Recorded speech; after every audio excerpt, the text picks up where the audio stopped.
元素的影音内容，例如 Closemaster。学习者可以在观看影片的同时进行练习和测试。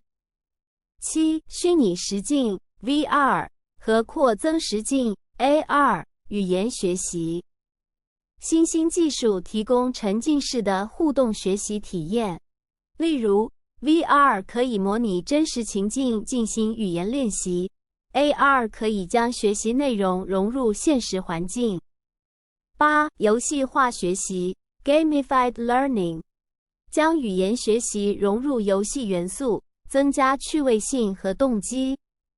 许多应用程式和平台都采用游戏化设计，例如 Lingodeer。9. 参与外语活动和课程 Participating in foreign language activities and courses 参加语言俱乐部、工作坊、文化交流活动或实体课程，提供与其他学习者和母语人士面对面互动的机会。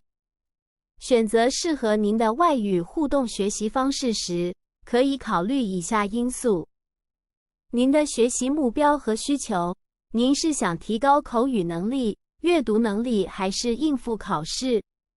您的学习风格，您喜欢自主学习还是由老师指导？您喜欢透过游戏还是传统练习？您的时间和预算，有些学习方式需要较多的时间或金钱投入。您的语言程度，初学者可能需要更结构化的引导，进阶学习者可以更侧重于自由交流。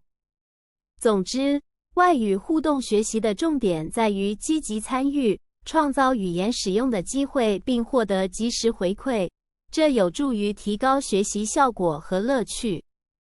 您可以根据自己的情况选择最适合您的互动学习方式，或者结合多种方式来学习。